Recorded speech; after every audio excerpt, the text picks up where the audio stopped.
নমস্কার। কবিতা পড়ব এখন।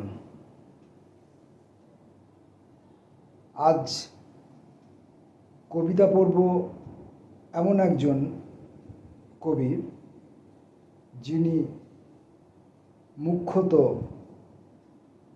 কবি হিসাবে পরিচিত নন, যদিও কবিতা লেখায় তার দক্ষতাকে অস্বীকার করে এমন ক্ষমতা কারুর নেই।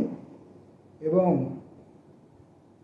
তিনি যে গদ্য লেখেন সেই গদ্যের মধ্যেও, তার গল্প উপন্যাস ইত্যাদির মধ্যেও তার কাব্যগুণের প্রকাশ বেশ স্পষ্টভাবে, এবং শুধু স্পষ্টভাবে নয়, খুব কাব্যিকভাবে লক্ষ্য করা যায়। তো মণিশঙ্করের সম্প্রতি আরেকটি উপন্যাস প্রকাশিত হয়েছে, মহুল বনের কান্না। সেটি আমি পড়েছি, অতি সম্প্রতি সেটি পড়ে শেষ করেছি। মন্ত্রমুগ্ধের মতো সেই বইয়ের ভাষা, সেই বইয়ের কাহিনীর আকর্ষণ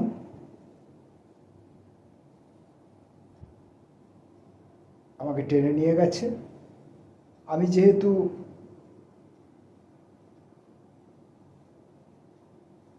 আলোচক নই, আমি যেহেতু ক্রিটিক নই, তাই আমি এই বইটির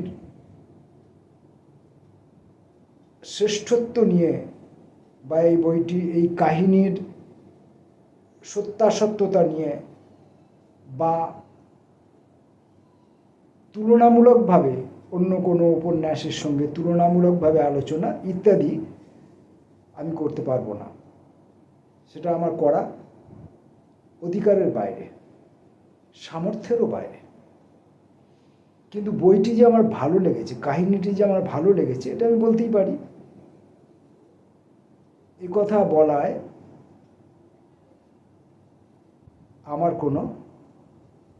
আমাকে কেউ নিষেধ করতে পারেন না। আর দ্বিতীয় কথা, মণিশঙ্করের আজ পর্যন্ত যতগুলি উপন্যাস প্রকাশিত হয়েছে, প্রত্যেকটি উপন্যাসের মধ্যে যে কাহিনী এবং যে চরিত্রগুলি বর্ণিত হয়েছে, সেগুলো পড়ার সময় লক্ষ্য করা যায় যে কতটা পরিশ্রম তাকে করতে হয়েছে, কতটা অনুশীলন তাকে করতে হয়েছে, কতটা অনুসন্ধান তাকে করতে হয়েছে।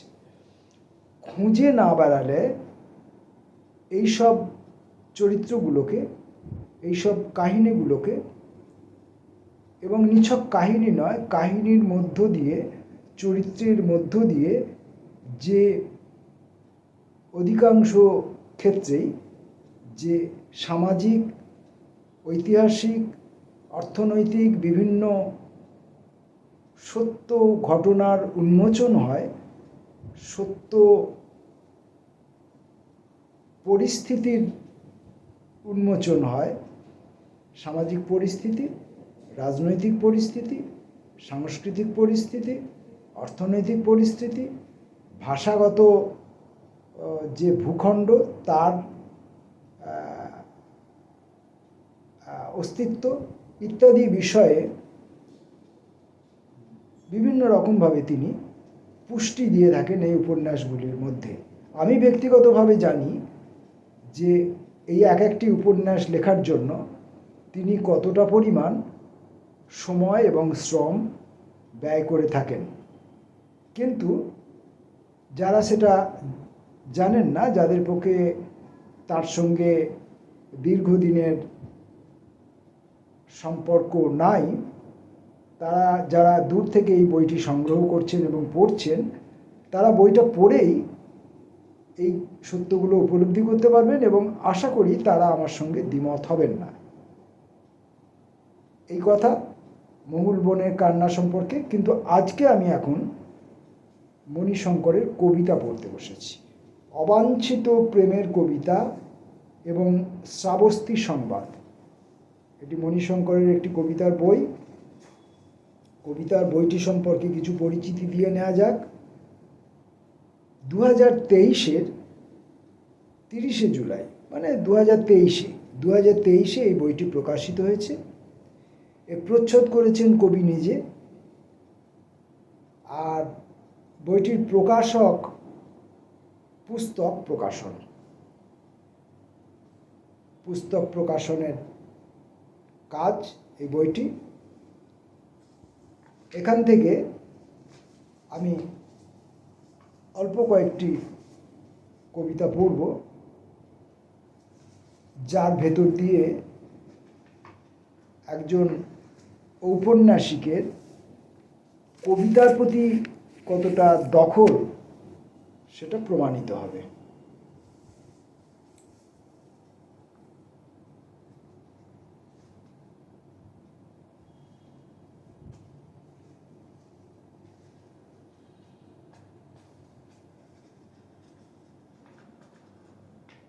অবাঞ্ছিত প্রেম। এই অবাঞ্ছিত প্রেমের 4 নম্বর কবিতাটি পড়ব প্রথমে। ছেলেটির বটগাছের কথা মনে পড়ে, ছেলেটির মহুয়া গাছের কথা মনে পড়ে। একজনের শেকড় থেকে মগডালে বাবা ডাক, অন্যের ফুলে ফুলে মা গন্ধ।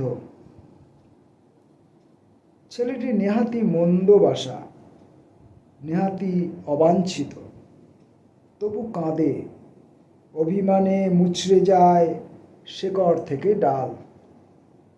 অবাঞ্ছিতদের কোনো ডাকদান পেতে নেই, বোঝে না তা। দায়িত্ব বরণে সার্থকতা খোঁজে, কাঙালপোনাকে আড়াল করে ডাক পানে। তবু বটগাছের ডাল, তবু মহুয়ার ফুল। ছেলেটি আজ মর্মর শোনে কোনো এক নাম না জানা পথিক বাবা ডাক ছেড়ে কাঁদে।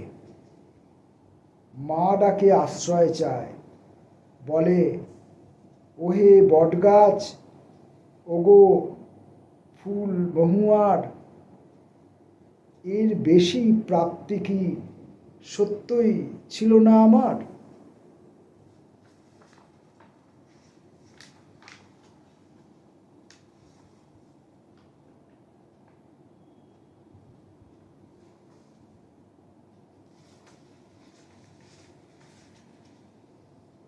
এরপর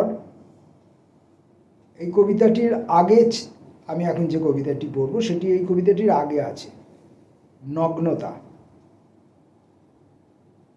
প্রিয় নদীটির পাশ দিয়ে বয়ে গেছে যে গুল্ম শিরিষ, তারা জানে ইতিহাস শুধুই নিষিদ্ধ পাণ্ডুলিপির প্রলাপ। এই ক্ষয়ে যাওয়া দিন, এই কামিন খাটা হাট, এরাই জানে আমার মা মানে স্বপ্নের শ্বাস। অথচ দৈনন্দিনতা মন খারাপের বাঁশি, তার সুরেই কেন্দুপাতার উপশিরা পাঠে নিমগ্নতা। তবু উদার জ্যোৎস্না প্লাবনে বেঁচে রয় রাতের নগ্নতা।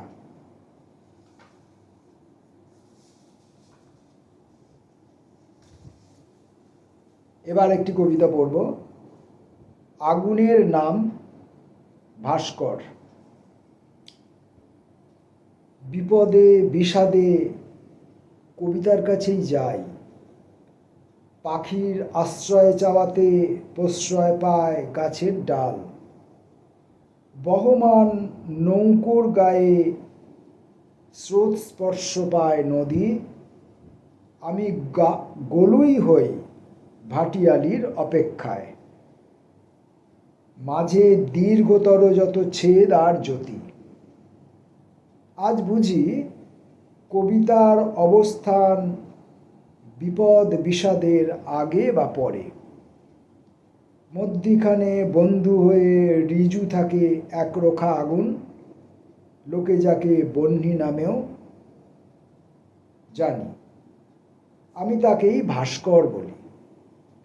বহ্নি সুখ, ওগো বহ্নি সুখ, আজ আর মুরগি পোষা ভালোবাসা নয়, ফোটন হয়ে তোমার অভিমুখেই যাত্রা আমার, তুমি কি গ্রহণে ইচ্ছুক?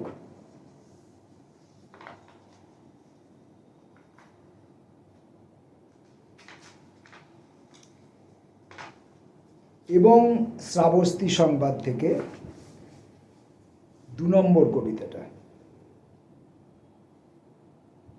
এই যে পড়ন্ত বিকেলে বাড়ন্ত যৌবন নিয়ে নদী চাওয়া, একে কি অবৈধ বলবে শ্রাবস্তি?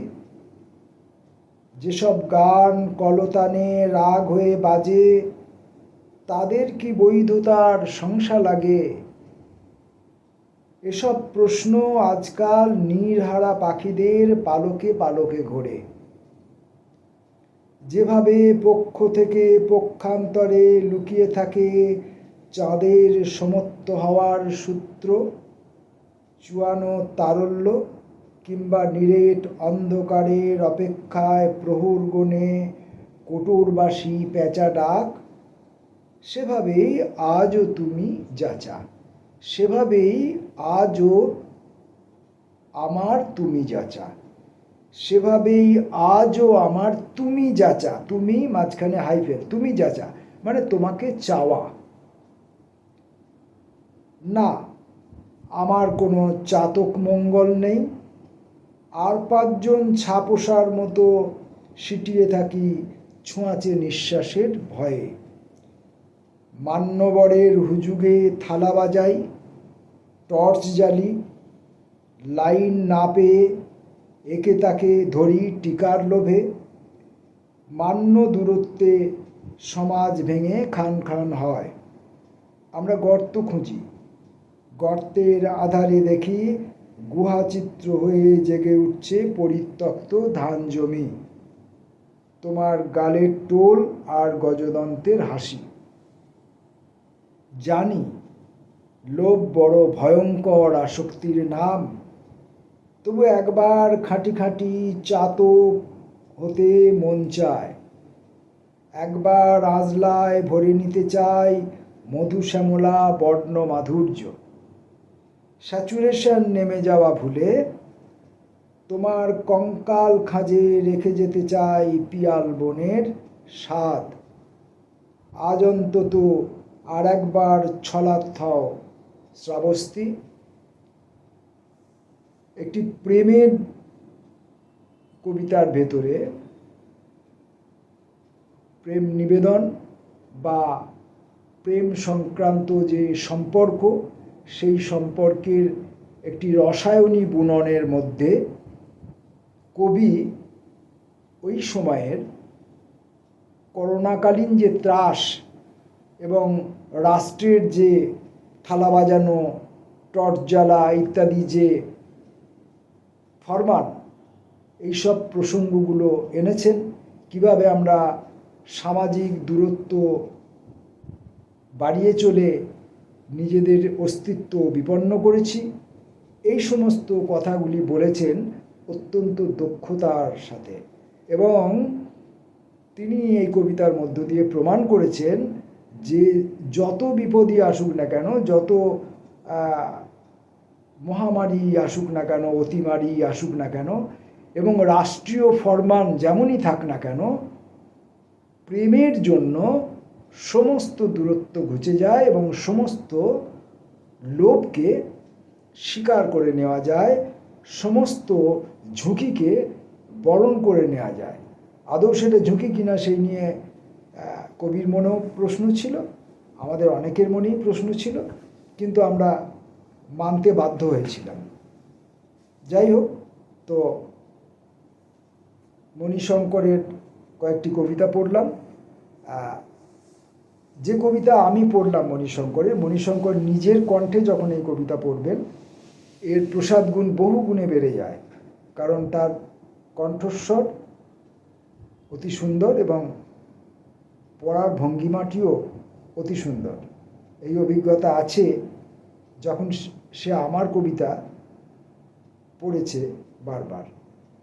তো যাই হোক, মণিশঙ্করের কবিতা পাঠ করলাম। কবিকে আমার অভিনন্দন, ভালোবাসা জ্ঞাপন করে কবিতা পড়া শেষ করলাম। নমস্কার।